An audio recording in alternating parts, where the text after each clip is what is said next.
Cara, mas você tá puto com os dólar. Cara, eu tô puto com dólar. O Então, Guedes falou que o dólar alto é foda, porque aí pega a reserva, vende a R$ 5. Putz, Eu queria entender por que, Vamos que lá. isso é uma senhora burrice. Explica pra mim. primeiro, o disclaimer inicial aqui. Eu sou fã do Paulo Guedes, acho que ele é... O que ele está fazendo no governo com as iniciativas de reduzir Estado, a equipe que ele trouxe para lá, tenho vários amigos que trabalham com ele, respeito, admiro e Torce por ele. torço, claro, torço, apoio. Se der certo, a gente ganha dinheiro, né, cara? Então eu quero que dê certo. E a minha crítica, é mais do que isso, até a gente faz piada, mas é mais do que isso, cara. Você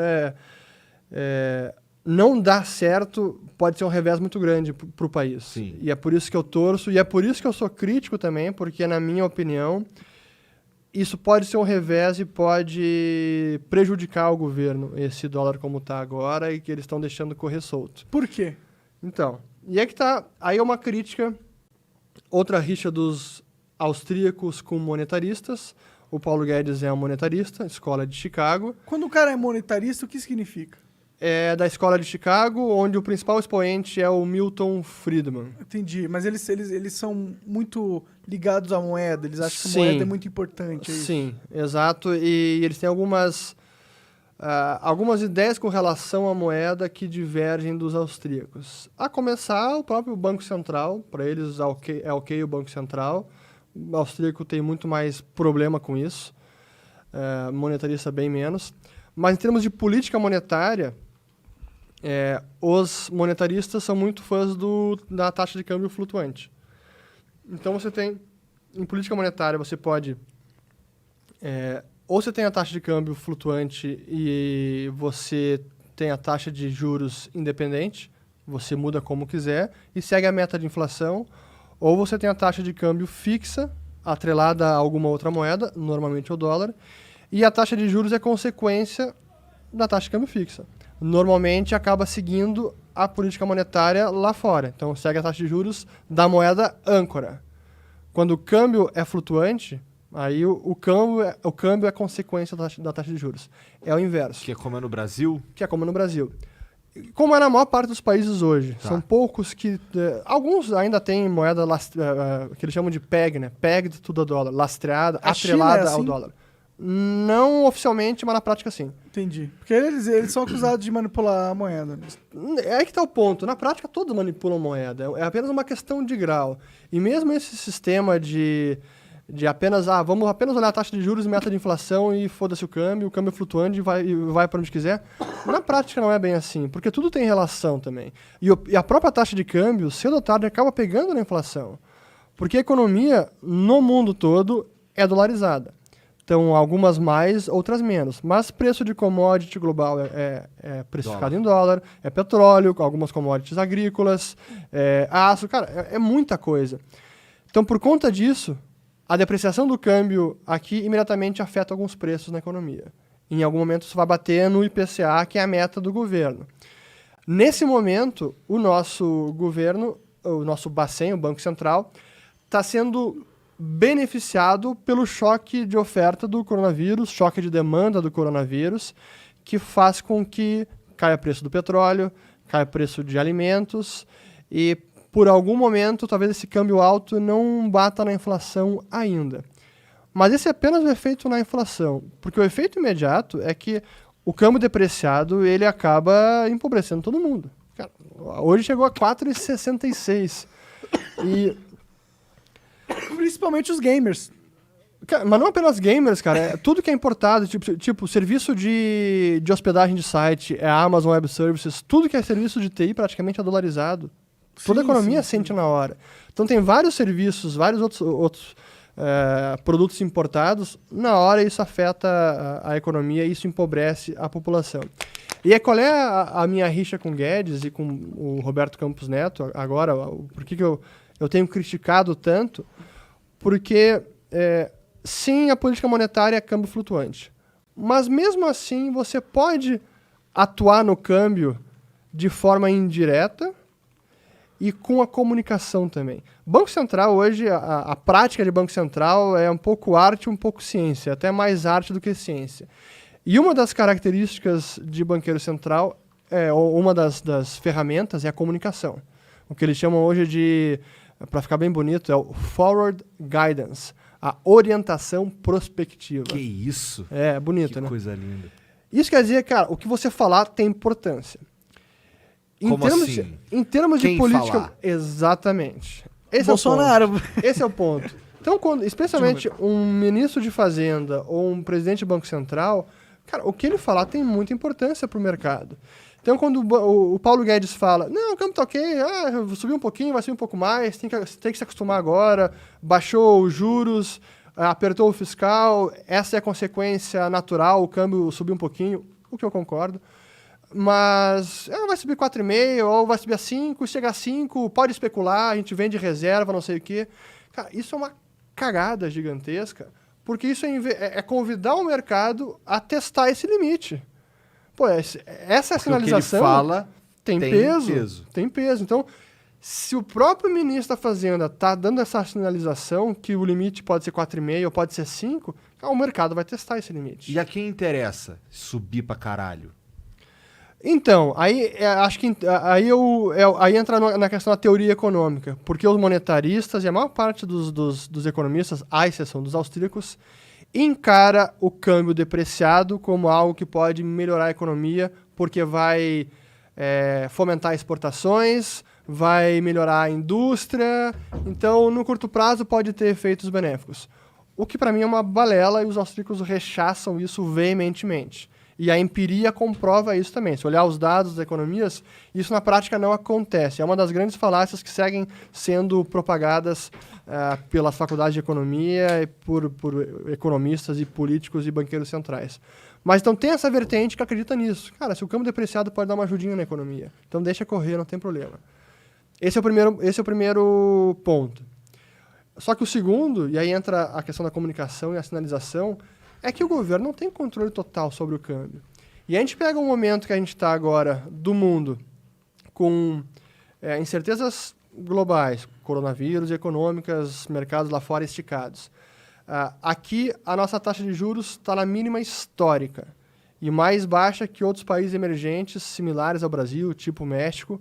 E isso faz com que a nossa moeda seja ainda menos atrativa por conta dos juros. E olhando até o diferencial de juros. Os juros dos Estados Unidos e o juro nosso. Está muito baixo. Então, o cara não vai vir aqui correr risco Brasil. Cara, prefiro correr risco dólar dessa maneira. É o chamado carry trade, o carrego.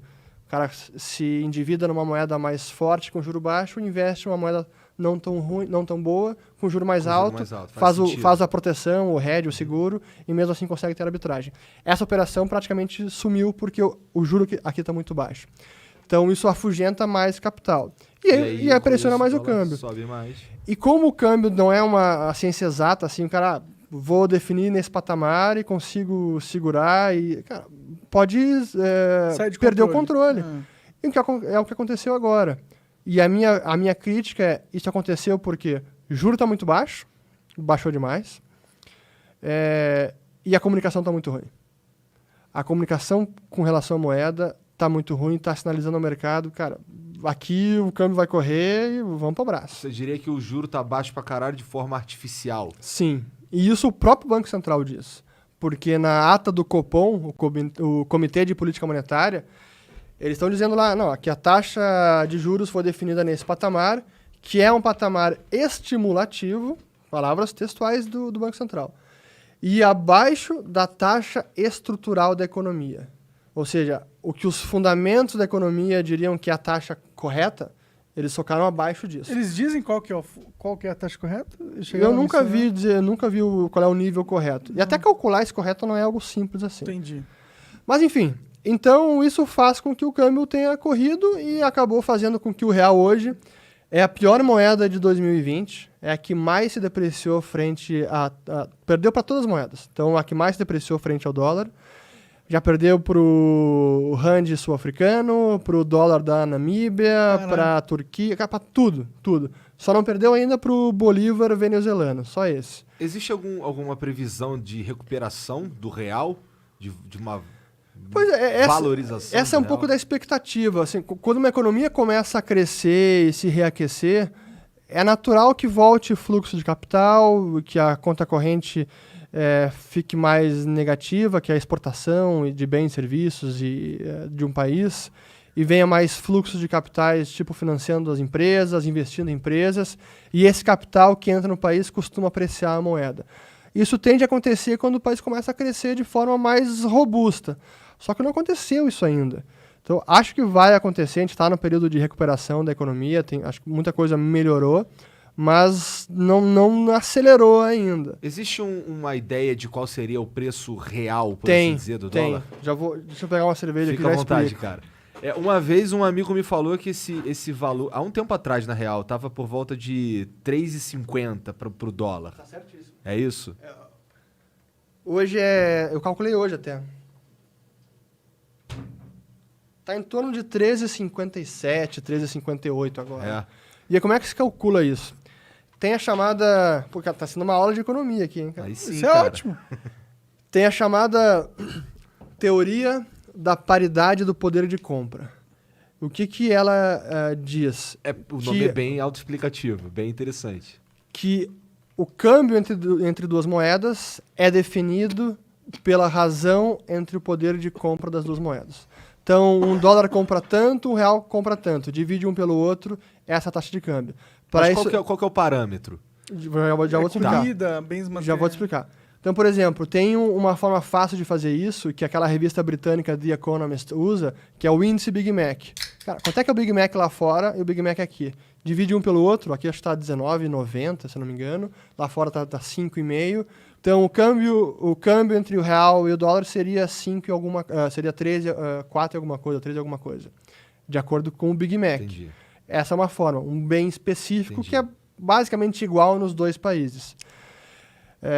A forma que os economistas preferem usar, e acho que é menos defeituosa, é usando os índices de inflação de cada país. Então, aqui a gente tem o nosso... Eu posso dizer aqui que não tá...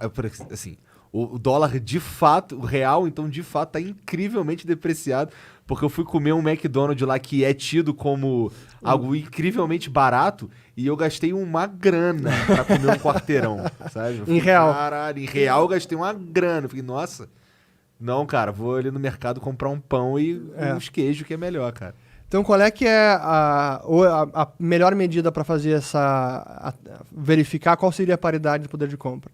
Pega o índice de inflação americano, o principal deles, que é o CPI, Consumer Price Index, que é muito parecido com o nosso IPCA, o índice de preços ao consumidor amplo, que é os preços ao consumidor. Aí você pega parte de um ponto X, no caso brasileiro começa lá quando o real iniciou, que foi em julho de 94, e você vai vendo a variação do poder de compra das duas moedas por meio desses índices de inflação, e segundo a teoria, o câmbio deveria ser a razão entre esses dois poderes de compra, entre esses dois índices de inflação. Mas a gente sabe que o câmbio também é negociado no mercado e ele não segue essa teoria na prática. Mas no longo prazo, ele tende a reverter para essa teoria. E é o que a gente verifica. Então hoje, segundo essa teoria, tem até um dado que o Banco Central publica, que é a taxa de câmbio real, feita com o IPCA e o CPI, que é código 11753 no sistema do Bacen, para quem quiser acessar. Eu fiz hoje isso. Isso então é muito nerd. Não, tô lembrando. Números decoro bem.